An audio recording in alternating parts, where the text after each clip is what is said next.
A little slow on the click the button there to start the, the broadcast. No, It is Wednesday, and we are here for the netcast, our Wednesday netcast. We're Dave and Laura Butler. We will be right with you.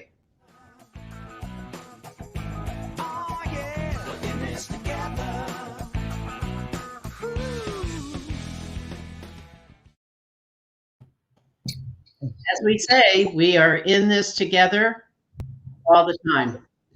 And we are literally in this together. And today, what we're going to be talking about is, what are you waiting for?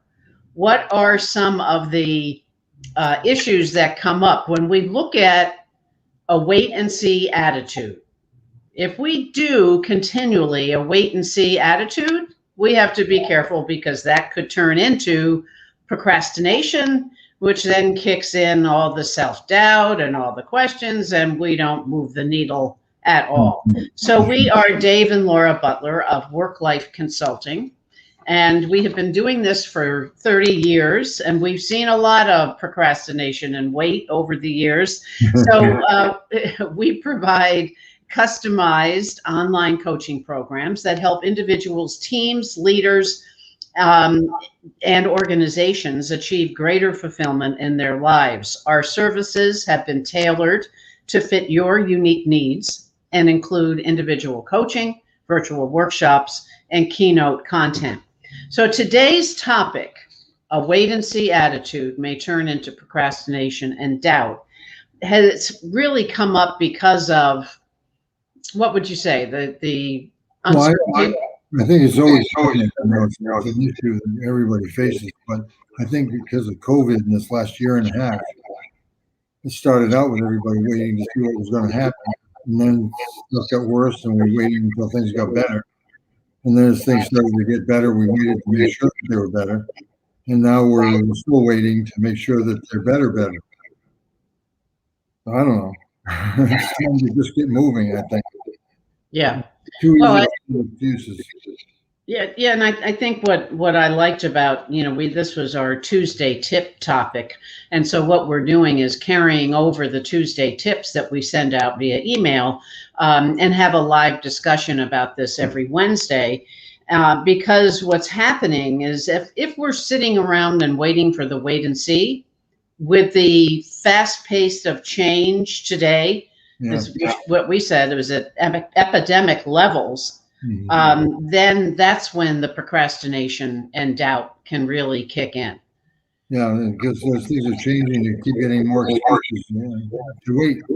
Well, I'll just wait until this gets a little bit better. Or I'll wait until I get more money. Or I'll wait until I get better people. Or I'll wait until I'll wait and wait and wait. Pretty soon, then the thing to do is to get moving, because once you get moving, other things come to help. That's right. So we want to remind you, if you're listening to this on the replay, leave a comment and say, yay, replay.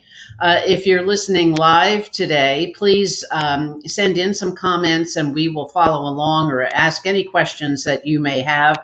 And one of the things we put in the tips was, you found your favorite cowboy philosopher, Will Rogers. Yeah. And his quote was, "Even though you're on the right track, you'll get run over if you don't get moving." Right. So that track could be pretty long. Yeah. Oh, yeah. If we don't get moving. So we created 5 tips, and we can dive a little deeper into each one. So number 1, we may think that the perfect opportunity is right around the corner, but who's looking at the corner? Yeah, I don't know that there's no corners anymore. Everything's just pouring one thing into another. You never get to the stop sign. It's just ongoing. So if you're waiting for the perfect opportunity, it may have just passed you by anyway. Yeah, well, it's that wait and see. Yep. That and I think what happens is that we have a tendency to freeze up and get overwhelmed by the thinking that goes. And certainly with our Berkman assessment, if we go deep dive, I would think that this would be one of the key topics for those of us who, like myself, are blue need. Yeah. Now, of course, So, the opposite is not any better. I mean, this isn't to suggest being rash, being um, over quick. too quick. So we're precipitous, I guess would be the word that I was looking for. Yeah. You still should, make sure try to get yourself in alignment, make sure you have what you need. There's no sense trying to cross the desert until you have a couple of bottles of water. Well, I think that what really helps here is if you come in touch with and look at that internal compass around your values, know what those values are because they help us move forward. Because if it means something to me, I have my passion and purpose aligned with those values, then I'm able to, make my own corner happen. So I think that's the first step. And step two, do the research. Do the research. You don't want to wait for the perfect opportunity to find you. I've heard that a lot from people. Like, well, I'll keep my options open. I want to see what comes my way. Well, it's never good enough. It's never going to be perfect. So you might as well start making a choice and moving forward. Because the perfect opportunity finding you probably wouldn't know if you saw it. Yeah, it'll go quickly. And I think the well-being that we all seek and the well-being and happiness that have been kind of sometimes difficult to achieve with everything that we have going on, is that we need to look for the support that will help us to know that track is something we can navigate. Yeah. Well, there are 5 things that I always recommend in our coaching, and certainly the Berkman helps you to identify these things. But one is the what. What are you looking for? Who can help you? Who do you need to talk to? Why are you doing it? Some Simon Sinek stuff about the why is just terrific. And then you get the where and the when. You get the details. But if you got the other 3 ready to go, the details don't really matter that much. That's right. And number 3, the planning. Sometimes just getting started creates its own priority. Moving, you start seeing the things that you can over plan. I know that we're not, victims of that, but you can plan forever. Yeah, I totally agree. So, it's the ability to take a look and be adaptable, however. Mm-hmm. So, if we can, I'm getting a little bit of an edit going on here. There we go. And I'll put that, while we're midstream here, there we go. Because getting started creates that priority. So the being able to keep things loose and adaptable, and knowing what's the most important thing to accomplish. I always have people, it sounds simple, but it really is an interesting exercise. Create whatever decision they have to make a pro and con list. Always a good idea.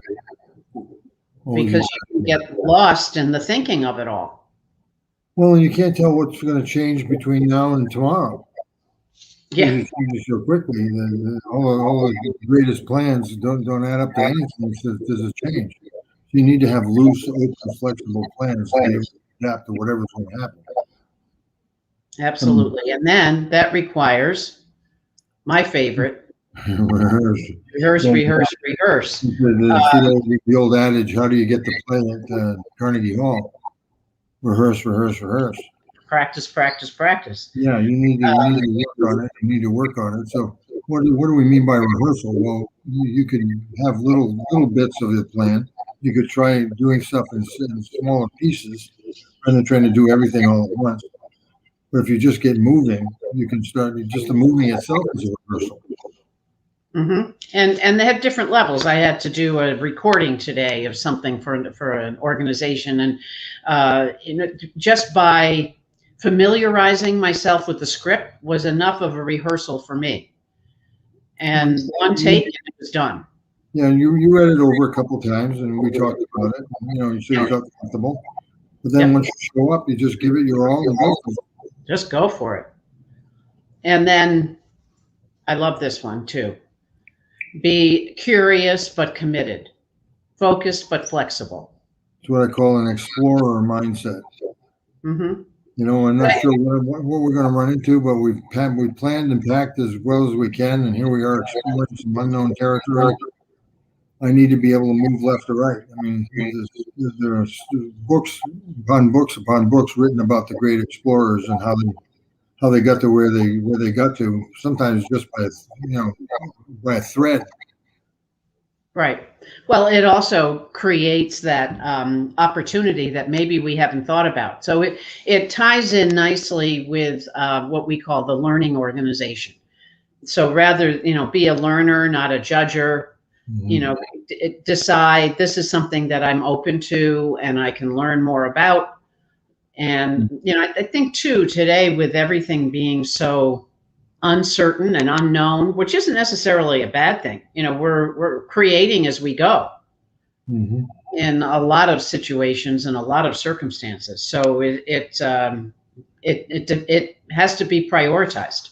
Well, I always think of that, the old saying, you can't stand in the same river twice. That's right. Everything's moving. The river was there 5 minutes ago, was there 5 minutes from now.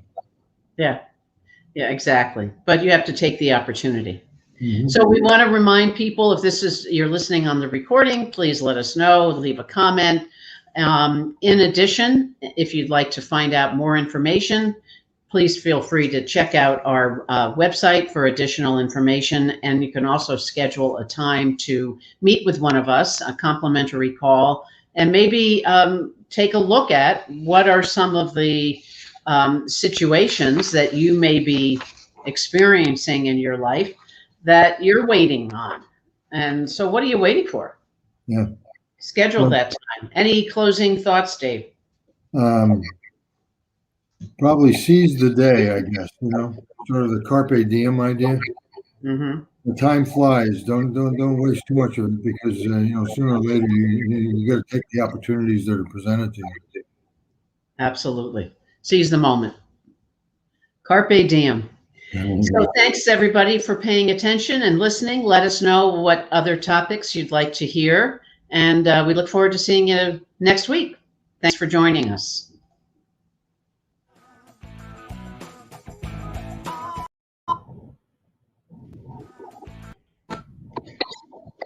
Well, I think we're just going to close up because the technology is not working.